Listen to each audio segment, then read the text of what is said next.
I'm joined by former United States Senator Jim Talent, and I want to talk to him about the State of the Union. But first, I want to get his reaction to the turkey disaster.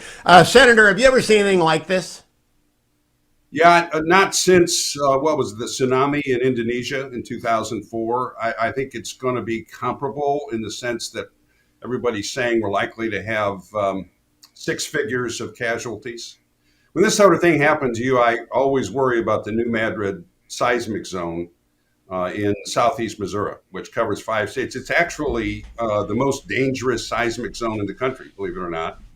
No, It's Senator Blackburn brought that up. I think we had a big earthquake in 1804 or 8 or something like that along that zone, right? That 1811. was 1811, the Mississippi River ran uphill for a while. It ran north. That's how bad it you was. see.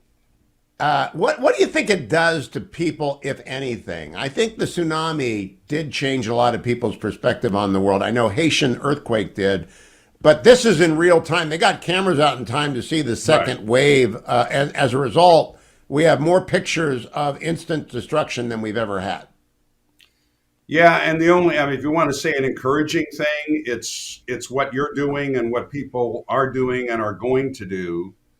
As despite all the divisions and the nationalistic hatreds and ethnic hatreds and the rest of it, you're going to see people coming forth from all over the world with aid because they can all identify with what's happening to people there. So So I yeah, I got a mean big it's question for you, big picture question. You've been around as long as I have. You're a little bit younger than I am, but you've been around for a long time, and you've seen Haiti and Sri Lanka. You also know what's happening in Ukraine, and you know that on Tuesday after the earthquake, Assad actually bombed one of the cities that had been leveled. So we see evil everywhere.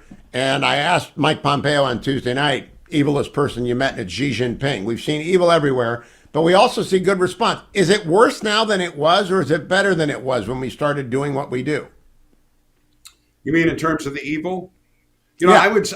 I don't like the trend lines, you. And if you want to trace it to a specific cause, a reasonably specific cause, it's the breakdown of humane norms as a result of the decline in American leadership and American power, so that the people who are aggressive, who cause these things by their aggression and by their inhumanity, are not deterred as well. And yeah, we've seen that in Syria, and I greatly fear we may see it in Indo-PACOM in the next couple of years.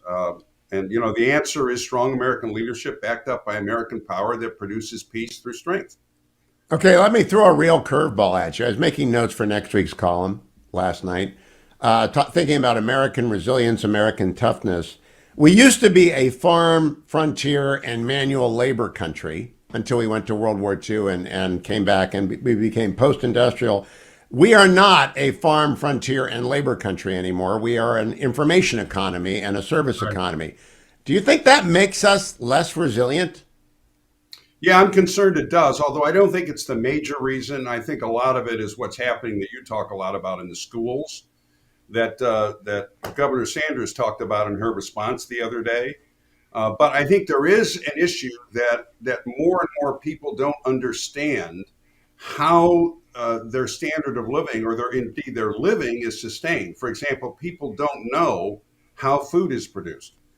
We talked a lot. President talked at State of the Union about oil. I mean, maybe we'll have time to get into it. I don't know. But for example, food production in the United States is incredibly energy intensive. I mean, the price of food is linked more to anything than anything else to the price of energy. Okay, and it's But an Jim, we're not going to incredibly need oil in 10 years. You know that, don't you? yeah. And the fact that he thought what was interesting about that is he thought it was a squelcher. In other words, he Yes, he thought did. that was the answer to his critics. Okay, and what it showed is he really sincerely has zero understanding of how energy is produced in the country. Okay, that was one time. I don't think he was gaslighting. He was being truthful, The and he Jim, thinks, Senator Talent, you served with Joe Biden for at yeah. least 6 years. Is he different? I mean, was he that inane in the Well, Senate? maybe to the degree to which he doesn't understand these things. But I used to say all the time, that with regard to a lot of my colleagues, that experience goes through them without stopping. Because you don't learn anything, you know. You've never again, used that line before. yeah, again, if he'd understood it, if he understood how energy was produced, he never would have said that because he would have known how risible it is. He'd have known how anybody who understands how energy is produced is, yes, going to laugh at it, right? But he thought it was a squelcher. I mean, it was a real insight into how. Did you see Kevin McCarthy's face? Oh, yeah, because Kevin has an understanding. I mean, look, most of the members are not energy experts, but they know. But Kevin's from Bakersfield. He goes by those grasshoppers every day, right? Sure. Oh, yeah. I mean, but I mean, it's not like his profession is energy, right? But everybody knows if you're telling people we're going to end this market in 10 years, and by the way, what you're really saying is we're going to end it as soon as we can politically, right? I mean, nobody believes that he would let crazy. It. And therefore, he should invest money. I bet they laughed. I bet they wanted to laugh at him when he told them that. And now he's going to go down to Tampa today and lie about Medicare and Medicaid. Sometimes we don't have enough time. Jim Talent, it's always a pleasure to talk to you, Senator. Follow him on Twitter at Jim Talent. Follow him at the Bipartisan Policy Center.